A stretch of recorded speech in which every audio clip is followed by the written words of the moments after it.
Okay. All right. So with regard to the motion, Mr. Sharp, that you filed within the last few hours, if you could email that to Ms. Persifield, I'll take a look at that over the weekend as well. Mr. Steele, if you want to be heard on I'm glad. Thanks for the reminder to circle back on that. I had said talk to Mr. Melnick and you can put a proffer on the record. So if you're ready to do that, we can do that now. I need more time because I did speak with Mr. Melnick. I told him what your Honorable Court said. He stated that it was very nice. He said that I does not get any permission for him. He'd like to address the court himself. Okay. That's what he told me. So I can't make a proffer because I don't have the information. I have him under subpoena, like I told you. Okay. What do you have him under subpoena for? When? 2-hour call. 2-hour call. Okay. Well, can you proffer to me? I know you can't say here's what he would say, but how about tell me why it is that you think this is something relevant to this trial at this stage, considering that Judge Glanville has already been recused. And maybe y'all want me to, I have not finished reading all of the material and all of the case law, so I don't know what my decision is going to be on the supplemented motion for mistrial that Mr. Weinstein filed on behalf of Mr. Kendrick. Do y'all want, I will rule this weekend. Do you want to wait and see what that is? Or do you want to just tell me why is it that anything Mr. Melnick might have to say in defense of himself matters for the trial? It might matter for everybody's, what they feel about their professional reputation. I get that. But for this trial, why does that matter? So, under CAR, C-A-R-R versus State, it's a 97 case, 98. It was the case that the gentleman owned Pike's Nursery, I think, the house burned down. Yeah.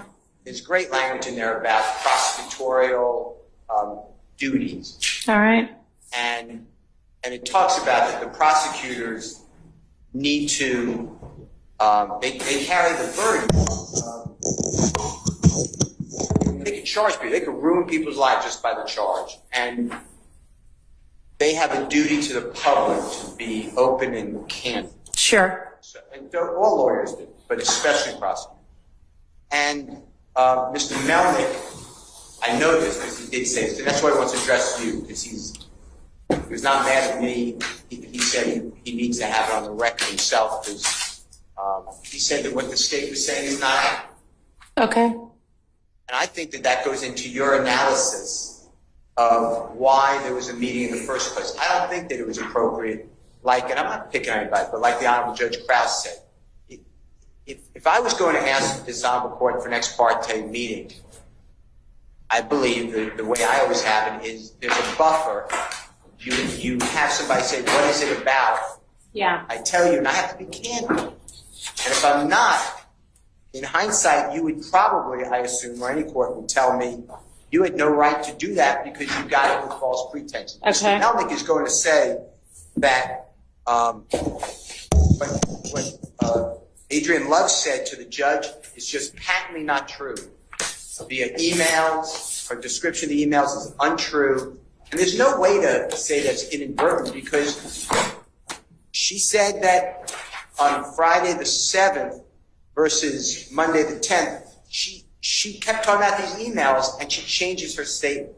So anyway, I believe that it's... All right, the best evidence of that would be, I'm sorry, I didn't mean to interrupt you, but just somebody give me the emails. I did. I put it in my motion that I filed when I found out this Honorable Court was the court. And I forget what I titled. I can find out for you. But okay, I'll go back and look at those. It was a motion. It had two parts to it, and it said, I really don't want. I told you, I don't want a mistrial. I just want to make it right, and I want the record to be good. So anyway, Mr. Melnick is going to take to task, and you make a credibility determination. Adriane loved John Melnick's statements.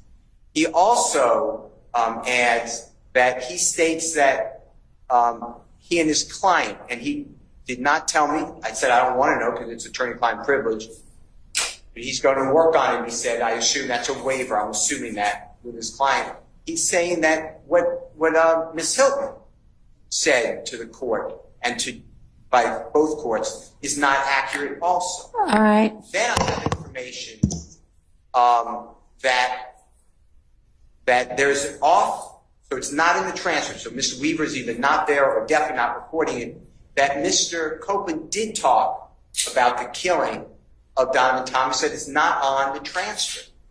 And that would be either Brady, if it's an inconsistency. So wait, so that I understand what you mean. You are saying that you have reason to believe that in the June 10th ex parte meeting, once Mr. Copeland was a part of that he talked about the killing of Nutt at a time when Judge Glanville was in the room? Because there were definitely two different portions where at one point he and Ms. Bumpus talked privately, which obviously nobody recorded because the court, at least the record reflects the court reporter and the court and whomever left the chambers so that they could talk privately. So it's entirely possible he talked to her about that. That wouldn't be on the record, and it shouldn't be on the record. Nobody else heard it.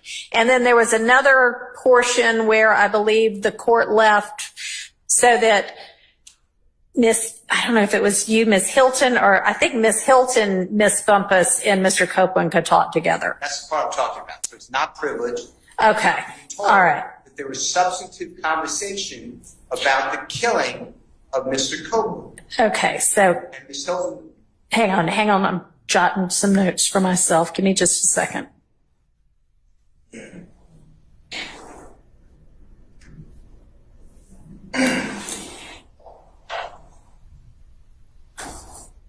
All right, and you have reason to believe that whatever Mr. Copeland said at that point in time in front of the prosecution is something that is Brady material. Impeachment. Okay, impeachment. So, okay, which is and therefore Brady.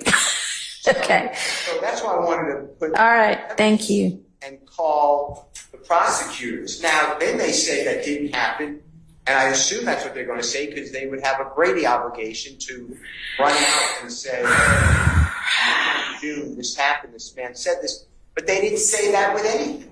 So I don't trust that the Brady was being complied. That's why I asked you again today, please, can you put some teeth into Brady? Because Mr. Copeland did say on the record, I'm a liar. That is Brady. That's like the greatest Brady. Well, you got that. So but I got that because I know, but you have it now, so it's not Brady, just like you just said. But my point is, it was hidden on the 10th. How about that? By Judge Glanville and the prosecutor. They knew about it because they were in the room when that was discussed. That's objectively true. So anyway, I'm just telling the court, I was not there. I don't want to make specious allegations against anyone. That's why I want to get it right, and that's why I asked you to have an evidentiary hearing. Okay. I believe that there's Brady evidence. I have a good faith belief. I'm telling you everything I know. I'm told that it's not privileged, that Miss Bumpus, Miss Hilton, Mr. Copeland spoke, and it's not in the transcript, and Mr. Copeland was talking about his information on the killing of Donovan Thomas. Because you have to remember, in the statements, he has himself not involved. Mm-hmm. He has himself learning about through another person. Right. And my understanding is that is not what he said. That's inconsistent on June 10th, and I did not get that from Ms. Hilton. If that's wrong, that's wrong, but I can't ignore what I'm being told. Okay, well, that's new information for this court, so. That's what I wanted to call the witnesses because. All right, well, you didn't tell me that before. Okay, well, I didn't mean not to tell you that. I was trying to be open, but that's the reason I wanted to call the witnesses. Okay, I mean, that's, okay. Additionally, Your Honor,